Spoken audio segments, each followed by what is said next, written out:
Yeah! He is Jalen Rose. I'm David Jacoby. We are Jalen and Jacoby. What is it that we give do? the people what they want? It happens tonight in Tampa Bay. The NFL season kicks off with a huge game between the Bucs and the Cowboys. We will both be locked in on our couches watching this one. You ready what are you for some most football? interested in seeing tonight in the game? Can the Tampa Bay Bucs start the journey to be a team that actually repeats? You return all 22, and we're going to talk about Tom Brady, and rightfully so. He's the face of the NFL. But they're loaded. You forget they have Leonard Fournette in the backfield. Yep. How about Evans and Godwin on the outside? Adding O.J. Howard at tight end. Like, this squad is stacked. So it's going to be interesting for me to see how they perform each game. And Bruce Arians talked about this in the offseason, how this is now a team that has to find its own identity. Last year's team won the championship. Can this year's team go back-to-back? Absolutely. They have so many weapons on offense, and you forgot to mention Ronald Jones will be getting the majority of the carries. But Jalen, the Cowboys are the most talked about football team Bernard? Because of Dak Prescott and Ezekiel Elliott and Amari Cooper and all the weapons that they have on offense. When you think about Dak Prescott, before he got injured last year, he was basically throwing 400 yards every single game. Can he do that again tonight against this vaunted Bucs defense? Not gonna be able to do it. I saw what they did to Patrick Mahomes and the Kansas City Chiefs in the Super Bowl. And they held them without a touchdown. Now, this is a new year, new attack, and I agree with you. The Cowboys will be explosive. You have Gallup, you have Cooper, but CeeDee Lamb is going to be the key for me. And, of course, you want to turn around and hand the ball off to Ezekiel Elliott. He can't fumble it 6 times this year. Hopefully their offensive line can hold up, even though they were without their best left tackle in Martin due to COVID. So, again, the Dallas Cowboys, to start this journey, we're going to gauge how much this game meant to them based on the result. If they get blown out, then it's not going to be a big deal to them. It's going to be like just one game, we're trying to figure it out. To the rest of the world, we're going to panic. But if they win, oh man, people are going to act like they the favorites to win the Super Bowl. Yep. And I think Ezekiel Elliott is something that I want to see. When Dak Prescott went down last year, I really thought that Ezekiel Elliott would have a monster season. Didn't really work out that way, and there's something that's standing in his way that's going to be very difficult to overcome. The Bucs are not the second best run defense in the NFL. They're the best run defense in the NFL. Levante David, Devin White, and the linebackers with Sue and Vita Vea and JPP on the line. Shaq Barrett. They have such a good defense. It's going to be some tough sledding for Ezekiel Elliott and the Cowboys tonight. And I, like you, think the Cowboys, they should just compete. I just want them to compete. You know, I just want it to be close. They're not going to win the game, I don't think, but I don't want to see them lose by 3 touchdowns. I just want to see them be competitive in this game, which I will be laser focused on my couch. I'm putting my kids to bed at 8 today. I'm getting rid of the kids. I'm locking in on the game. And Mr. Rose, one thing that we need to do is just celebrate the long legacy of a man playing quarterback in the NFL who is older than I am at 44 years old. Jalen, when you think back to his days at Michigan, almost a quarter century ago, what do you think about this picture in the legacy of Brady? Of a man named Brady. There's going to be a lot of conversation about my fellow Michigan alum this year. And is he entering the conversation of greatest athletes in any sport of all time? But before we get there, it's only right I remind you guys of the journey. Y'all saw the combine picture. Y'all saw the 40-yard dash that took 3 days for him to complete with a huge shirt on that looked like it was a parachute. Okay, put that back up there. Is he sprinting? That's how Jacoby looks now. Is he sprinting? Is that him sprinting? He got a parachute on.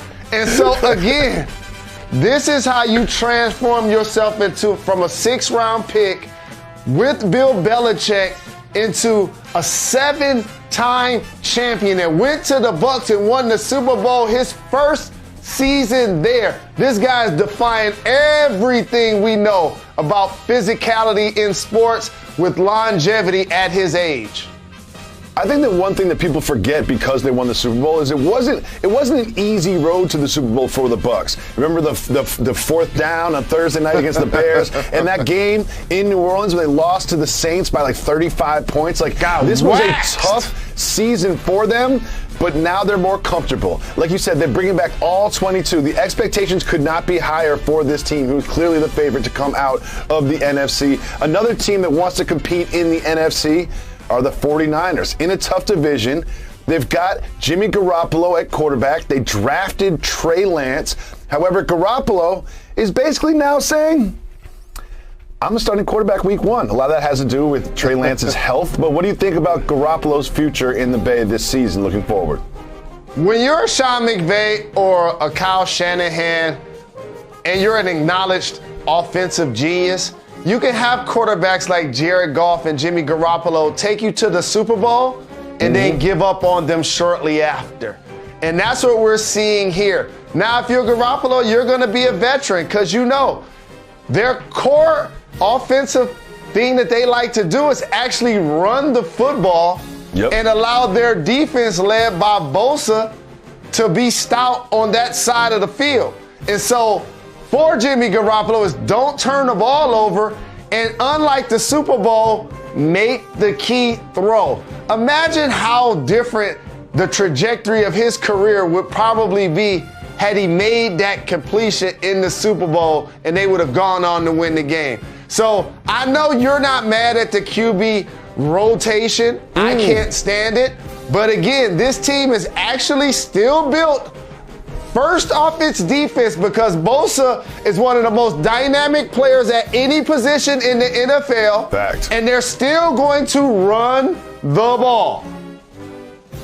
Now, Jalen, I'm not going to let the fact that it has never worked in the history of the NFL get in the way of me celebrating this platoon thing that they tried in the preseason. Like, Trey Lance is throwing footballs again. He will be healthy. He won't be playing week 1 most likely.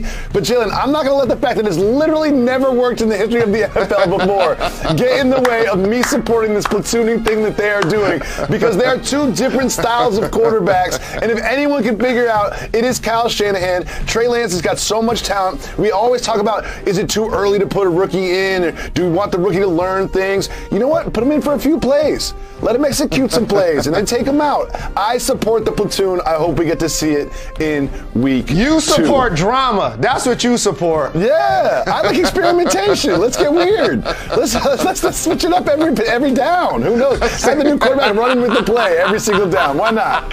Why not? Let's see what happens. We all know that the quarterback of the future in the Bay is likely Trey Lance. It's just a matter of time. But week 1, even though Kyle Shanahan hasn't said it, because we never know what's going to happen on Sunday. We might not be here on Sunday. Even though he hasn't said it, we know it is going to be Jimmy G. In the Northwest, we turn our attention to Portland and the Trailblazers, where there's been a lot of drama surrounding Dame Lillard, who's newly married. Congratulations, Mr. Lillard. And he put up an interesting post on Instagram to sort of like settle some of those rumors and drama. He said, "Back for more. Rip City is my city." Jalen Anthony Rose, what do the Blazers need to do to keep him happy, to keep him in Portland this season?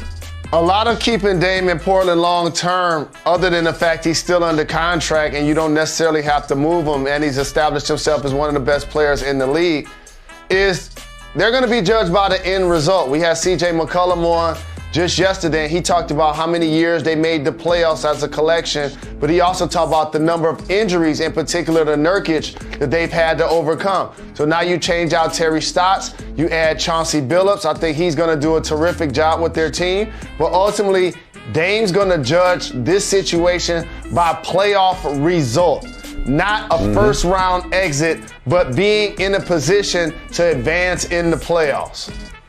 There's a lot of pressure on Portland to perform this season. There's a lot of pressure on new head coach Chauncey Billups to start hot, because if they start slow, you don't want to hear it. You know, like you don't want to start hearing about Dame's happiness or trade deadline, this and that. But one thing they do have this year, they didn't have last year, health. You know, they didn't have CJ McCollum for a long stretch. They didn't have Nurkic for a long stretch. This team, healthy, is a much better team than what you saw last year. And one thing that Dame came on this program and said, he said he should be in the MVP. We said, why? He said, a lot of people don't watch the games. They don't see that I'm getting double teamed all the time. I'm getting double teamed at half court because CJ McCollum wasn't in the game. When you have McCollum and Nurk, you can use those weapons to clear up more space for Dame, who's one of the best scorers in the league. Jacoby, I think it's since 2015. Think about this when you're analyzing all of the top players in the game. Okay. Dame Lillard hasn't played with an MVP, a Defensive Player of the Year, a Rookie of the Year, a Most Improved Player. He's been that guy for his squad. So based on what you just said and the level of health of CJ McCollum, who was having a terrific season before he got injured, Nurkic has to be the anchor. So many times I look down at a box score and I'm like, Nurkic giving me 20 and 12. That's great. I need more of this. And then it's triple singles sometime also. I'm going to need him to hopefully stay healthy and consistent. But let me tell you, with Chauncey Billups, a member of what we affectionately know as Bad Boys 2 in Detroit, is going to bring to Portland. They're going to compete defensively. See, that's been their problem. They can score with the best of them on given nights when they get on. They got to compete defensively. That's what CJ said just yesterday on Jalen and Jacoby. You can listen to that on the podcast right now. Mr. Rose, Andy Dalton is the starter week 1 for the Chicago Bears, and he says he's not looking over his shoulder. I don't know. We'll talk about that and much more right after this on J&J. It's an honor to be on you guys' show, man. What's up, teammate? It's been too long. Oh, the great Jalen Rose. Thank y'all guys for having me on the show, man. I'm in the group text. Y'all didn't know it, huh? Yo, I got 7 Knicks jerseys on. I usually watch y'all while I'm on my elliptical. Today I'm there hanging out with y'all. Bong bong. Thank you, brothers. You went with the wrong guys. It's all good though. I guess you'll learn your lesson, right? Yo, I be watching y'all every day. Y'all some crazy man. Coming to you live from the Seaport and brought to you by Chase. Welcome back to Jalen and Jacoby. Jalen Anthony Rose. Justin Fields is the greatest quarterback in the history of the Chicago Bears, and he hasn't even taken a snap, but he will not be starting week 1. Let's listen to Andy Dalton, starter of the Chicago Bears for now. That's the worst thing you could do is look over your shoulder. And so, I think that's understanding that is key.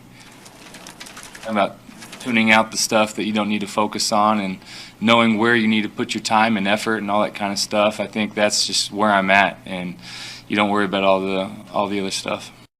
Jalen, what do you think about the Red Rocket not looking over his shoulder? You know us continuing to say Justin Fields is the greatest quarterback in the history of the Bears has a few people upset. Has a few undies in a bunch by us saying that. But it's true. The Bears haven't had a quarterback throw for 4,000. They haven't had a quarterback throw for 30 touchdowns. He might do that this season. And let me get to Andy Dalton. You can never disrespect the vet, right? He did his work, in particular with A.J. Green with the Bengals. He is named the starter.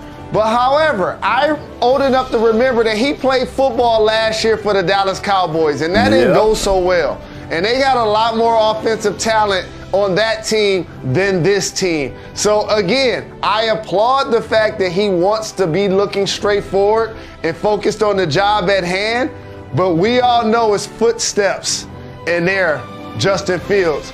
And I'm gonna tell you when it's gonna happen. I've been watching this movie for my entire life. They ain't gonna put him out there against the Rams. Put the schedule up there. Do we got the schedule? Put the schedule up there. I'm gonna tell you what they gonna do. They ain't gonna put him out there the first couple of weeks. They gonna put him out there week 3 against my Lions. That's what they gonna do. Week four at home against the Lions is the perfect time to make Justin Fields the starter. What do you mean perfect? What do you mean Remember perfect? where you heard it first. You want to get Justin Fields a win in his first start. You're at home. You got the Lions coming to town. Get a division win. That is exactly the right time to start Justin Fields. It'll be week 4 against the Lions. And you remember that hit that Justin Fields took against the Bills when he didn't slide the protection the right way with a blitzer who was just absolutely unblocked? They're going to work out those kinks in week 1, week 2, week 3, watching film, getting him ready in practice. And week 4 against the Lions, he will be the starter, and Andy Dalton will once again be the backup. Moving on, Mr. Rose. Historic day yesterday in Cooperstown. The captain, Derek Jeter, was enshrined in the Baseball Hall of Fame. What do you think about the legacy of one of the best to ever play shortstop? El Capitan, Captain Clutch. And also, again, wasn't necessarily considered like the biggest power hitter. He was a slap hitter, and I appreciated that. A Golden Glove at shortstop, did it all in pinstripes as a champion, as a leader, as a captain, did it with his bat, did it with his glove, did it with his average, stole bases. Like, he embodied everything that you wanted from a teammate, from a champion, and from somebody that always handled themselves with class. And Jacoby, I played against him in basketball, AAU, high school years. He from Kalamazoo, and he'll tell you the funny story about when we played against one another and the conversation that him and his father had in the car after we beat him by like 60. It was time to focus on baseball, and he did just that. And he never looked back. He's the all-time postseason leader in games, hits, and runs. Just think about that. He has more hits in playoff situations than any other player to ever put on spikes. Salute to the captain, Derek Jeter, who tormented me for decades as a Red Sox fan. Moving on, Mr. Rose. Pacers Twitter put up an interesting post yesterday that got some people talking, and your name was involved. Here is the post. Who's the first person you think of when you see this jersey? Jalen Rose, you obviously wore that jersey, but who's the first person you think of when you see that jersey? That's love, and I appreciate them acknowledging me, the people on Twitter giving me shouts. Here's why. Because on my jersey, it has a finals patch, and that's the only time that franchise has ever been, and I'm fortunate enough to be a part of that team. Well, there's one player that comes to mind not named Jalen Rose when I see that jersey. One player. Brooklyn's own Christopher Mullin. A lot of people associate him with the Warriors, but Chris Mullin still hitting threes in his old age in the pinstripes for the Pacers. And shout out, big shouts though. I got to shout Reggie Miller, Mark Jackson. Got to shout Larry Bird, Travis Best, the Davis brothers, Rick Carlisle. Rick Smits. You know what I'm saying? The Duncan Dutchman, Derek McKee, Heavy D. Shout to those Pacer squads. I appreciate the love I got from all of my teammates. Jalen, we are just hours away from kickoff. 6 hours from now, the Bucks take the field against the Cowboys to defend their Super Bowl trophy.